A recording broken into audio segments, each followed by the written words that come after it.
Hey everyone, how are you all? I'm back. It's me, your girl Cheryl's. I am here. I'm live. Hey, to do recap Married at First Sight episode 7. Please like, comment, share, and subscribe. Remember, I'm new, so I need to build up my subscribers. So please subscribe. Look, my goal is 1,000. Okay, help a girl out. So let's get this started. Episode 7, I am just going to do the couples. I'm not going to go scene by scene. This episode was about a group dinner. So we started off, we saw Marissa and Adam, and I still have the same feelings about Adam. He is a giant size asshole, and he's playing for the cameras. I don't believe him and Marissa are doing anything but having sex. I'm not even going to fault her because to deal with Adam may be a whole lot. So I guess she said, well, I'm going to go ahead and get my screen time. Okay? I'm not going to fault her at all. They were making a grilled cheese. He was making a grilled cheese sandwich. They were having little discussions about if you met me in college, would you have dated me? Or she asked, do you think we would be married? He was like, first, he's the one who asked the question about college, right? And then she said she was just adding on to the question, do you think we would be married? I don't know. I didn't know you in college. You started the conversation, Adam, you asshole. Anyway, bring it down, Charles. Bring it down. Okay. So, there's nothing to see here. They're fucking partners, okay? Michelle and Cam. He is really into her. They are really digging each other. And that is what I got from that. But I can't discuss the group dinner till I decide to discuss the group dinner. But anyway, they seem to like each other a lot. Then Devin and Caitlin, they're doing much better because remember Devin, whoo child, he was appearing very clingy and she was appearing very distant. So they did speak with the experts. One of the last episodes, and expert Lisa told Devin that it's not all about you. You relax, and this is going to work out. And they seem to be doing a whole lot better because Devin understands it's not all about him. So he is also, he had made a comment about how great Adam and Marissa are doing. Adam and Marissa are just doing the nasty. That's it. They're not asking no questions. You are trying to get to know Caitlin, so that's why it's a difference. You are digging in, asking questions, trying to tell her about you. Adam and Marissa are not doing that. There's not one question asked, okay? You want to do it doggy style? You want to ride cowgirl? What you want to do? That's what the questions they're asking. If they're even asking questions, okay? How you like it? Oh, you like it like that? That's what they're doing. You all are doing other things, okay? That's how come your relationship don't look like theirs. And stop trying to make your relationship look like somebody else's. Devin and Caitlin, she's cool. She's like, I'm not comparing my shit to nobody else anyway. Devin and Caitlin are doing much better, okay? Courtney and Nick. Oh my God, this girl Courtney. My question when I'm watching Courtney was, do they do psych evaluations for these people? Because I swear this lady is unstable. Y'all see it. I'm not the only one that sees it. She's crazy. She talks really fast and rambles and constantly put this poor man down. She puts him down and he tolerates her. But see, he's a veteran reality show contestant. So he knows how this works once those cameras and editing, when the cameras stop rolling and they start editing, he knows how he's going to look on camera and how she's going to look. She looks like she needs a psych evaluation. She is a bit cuckoo, as if you ask me. I'm not an expert. I'm a viewer. I'm a people watcher. That chick is crazy. So they're getting ready for the dinner. He is feeling really good about his outfit. He put this little chain on and he was like, yeah, I'm doing it. And she kind of insulted him. She said something, to bring down anything, to bring him down. So I don't want you feeling good, sir. I need to constantly berate you and complain about you. So, um, he asked her about her past because I'm pretty sure he's thinking, has this lady ever had a relationship with a man? That is my question. Has this woman ever had a relationship with a man? Because she's so afraid. It's like she's afraid of men. And anyway, this chick said, yeah, she had a relationship in the past. And she was talking real fast and she was telling him that she let the man cheat on her just so she could just be with him. She let him do anything. So I guess he wasn't hearing everything she said because she really talks fast. And he said, so did he cheat on you? And she was like, yeah. I said, okay. He said, all right, whatever. So she was like, I told you, I let him cheat just so I could just be in his presence.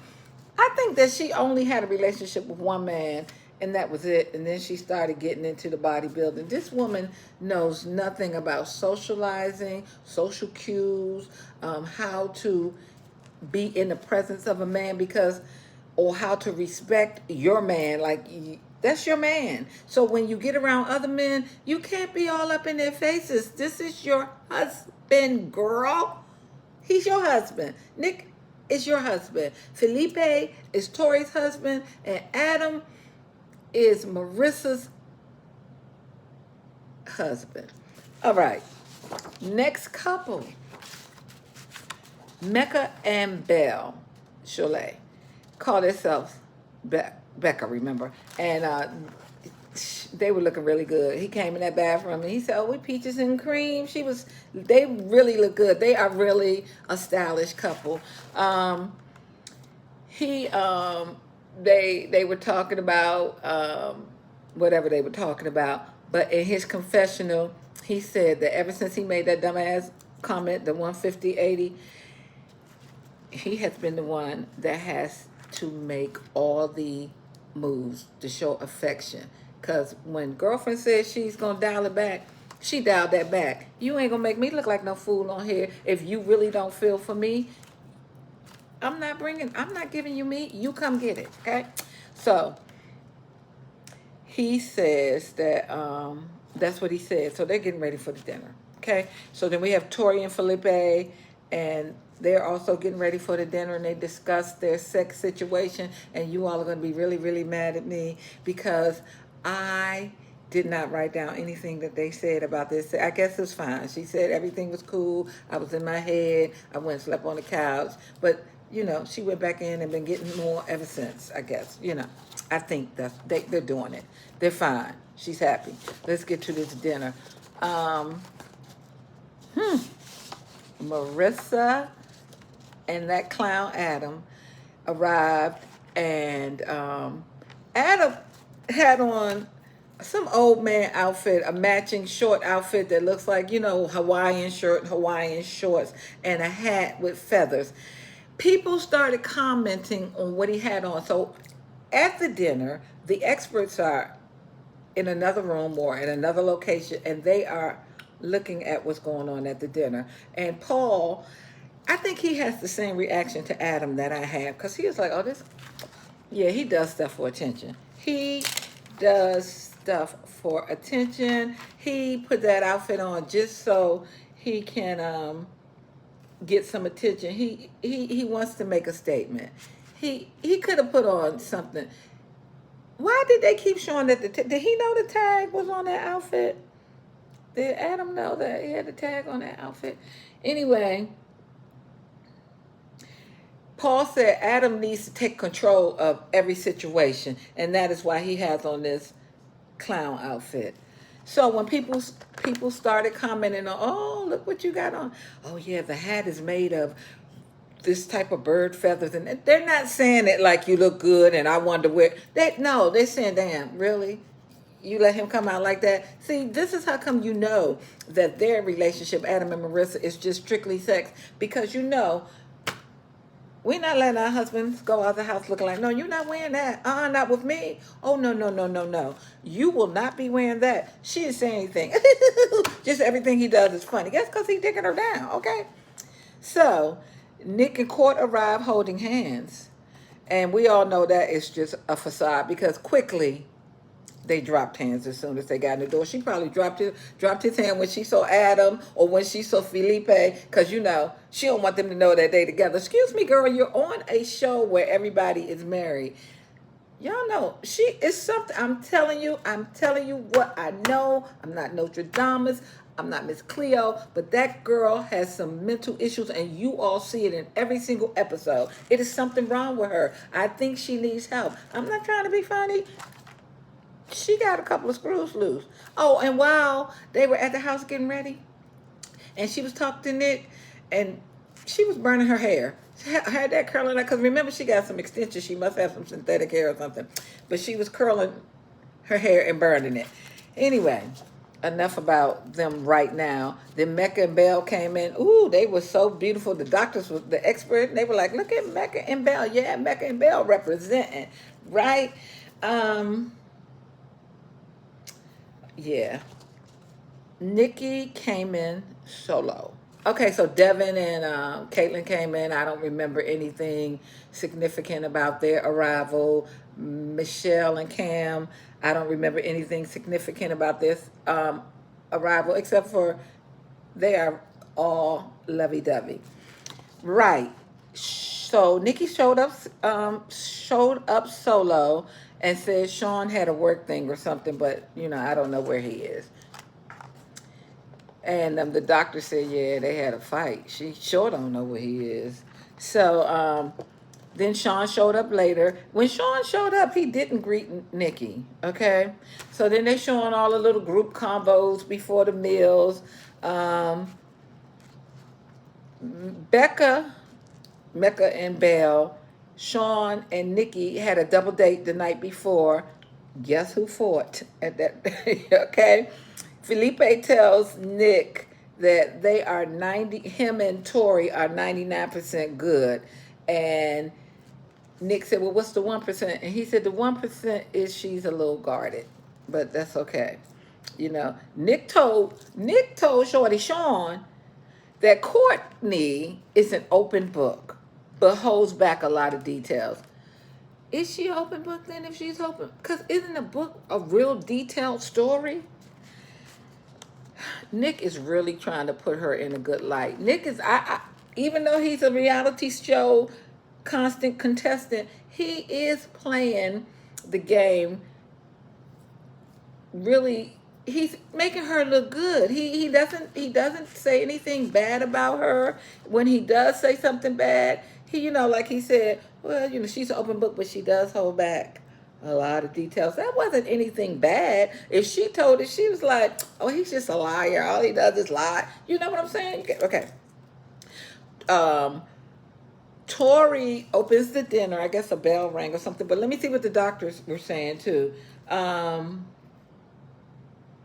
Nothing yet. I didn't write down anything yet. So Felipe, or no, not Felipe, Adam. See, Adam does stuff, and I don't know why. Why did he ask Tori to say the prayer? Why didn't you say it, Mr. Brady?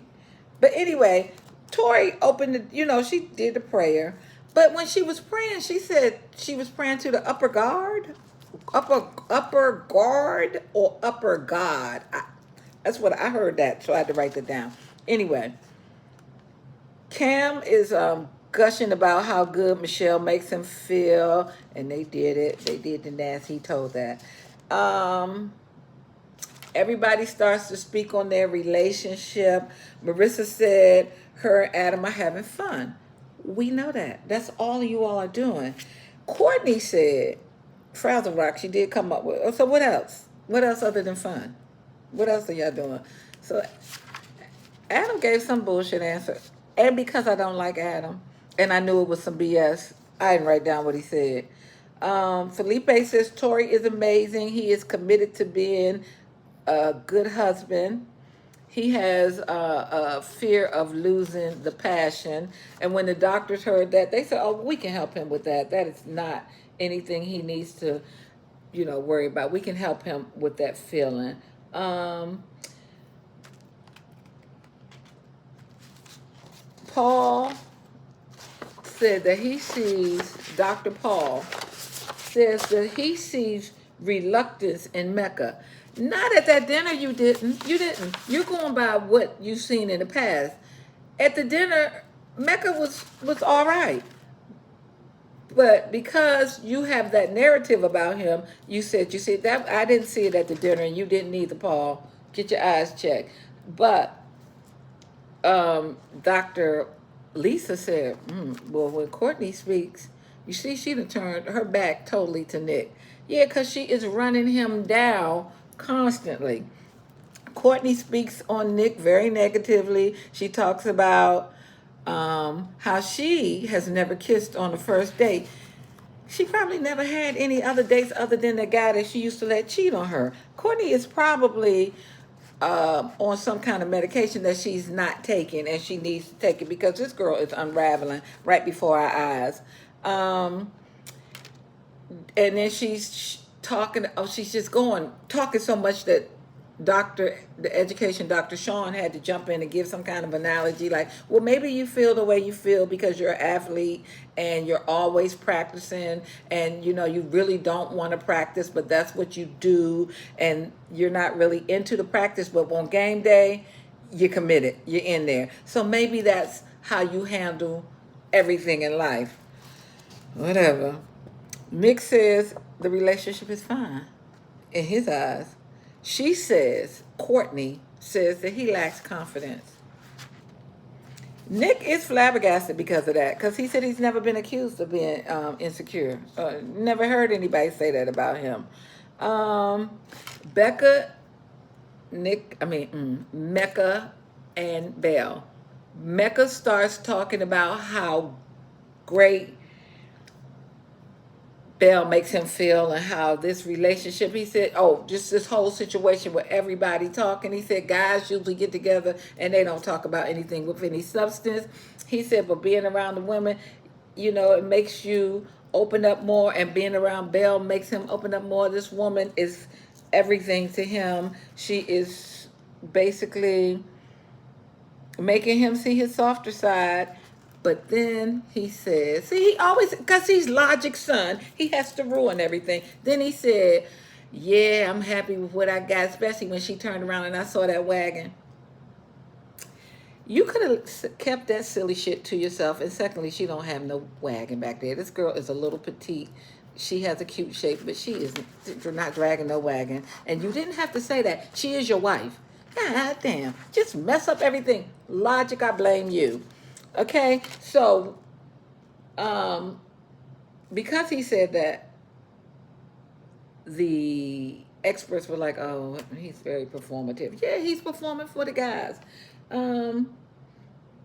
So Nick, let's go back to Nick and Frazzle Rock Courtney. Courtney was saying that story about how when Nick was trying to make out with her, get close to her, she was looking at the alarm clock, like, when is this going to be over, or whatever. Felipe says, so how does it feel being rejected by your wife? Nick's dumbass, or protective ass, I'm going to call him a dumbass. I don't feel rejected. How can you not feel rejected when she said she wanted you to get up off of her? And then all she does is tell everybody, I want him to get up off of me. When he's around me, I feel like I want to off myself. He's so boring. You don't know these things she's saying, but you just heard her say that. And you talking about you don't feel rejected. There's something wrong with you. She's rejecting you. And it's a good thing because she's a blooming idiot. Please, she's crazy. Okay, so you all know that I'm trying to tell you everything that people said before I get to fight night, right? And you know who sponsored fight night? Dr. Sean and our girl Nikki. But let me see what else.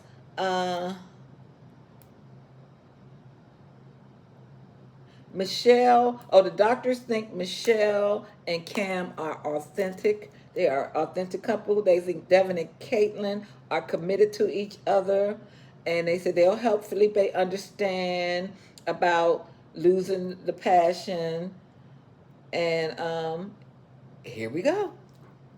Round one, or the only round, or the fight begin. Bing, bing, bing. The bells begin. Because you know, if Nikki and Sean are in the same room, them two fight. They are going to fight in front of you, behind you, in front of the cameras, behind the cameras. They don't like each other, and the experts and the producers, you all did this, and you got exactly what you wanted.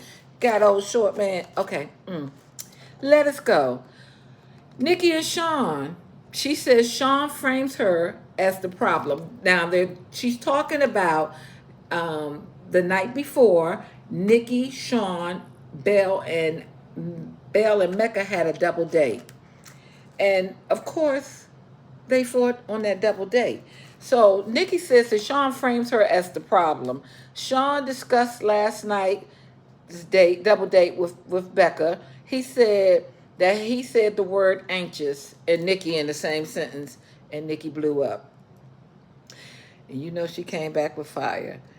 Mecca stepped in. This is at this dinner, and he asked Nikki, does she take accountability or give grace?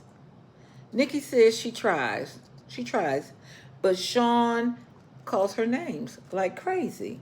He calls her names like the name he calls her is crazy. Devin, who would have known, got all the words of wisdom. Devin steps in and he says, well, the problem is both of you have too much ego. When he said that, Dr. Sean picked his phone up and started looking at the phone like, I know this rugby player is not trying to analyze me. That's what he was thinking. I heard it. Didn't y'all hear it? He is totally ignored it. And the experts, they saw what Sean did too. They said, oh, he picked his phone up. Oh, okay. All right. So Sean said, y'all got too much, both of you all have too much ego. Not Sean, Devin. I'm so sorry. Devin steps in. Both of you have too much ego. Sean picks up his phone. He ignores what Devin says. Nikki made a statement she couldn't about towering over Sean as she stood up. What she was saying that they did not understand is this is what Sean said to me. That's what they didn't hear. Because she said, all five of me towering over him. That's what he said to her because he was sitting down and she was standing up. They took it as she was insulting him and calling him short. They didn't hear what she was saying, and she said, that's not what I was telling y'all. What he said, no, Adam said, no, you wrong. You shouldn't have said that. You can't call that man short. Because you know why? Because all of them 6-footers call him shorty. That's why. That's why when she said it, they said, oh no, she's verbalizing what we all have said behind doors. So they start telling her, you're wrong, you can't call him short. That's just like, they act like she called him the M word. You can't call little people the M word.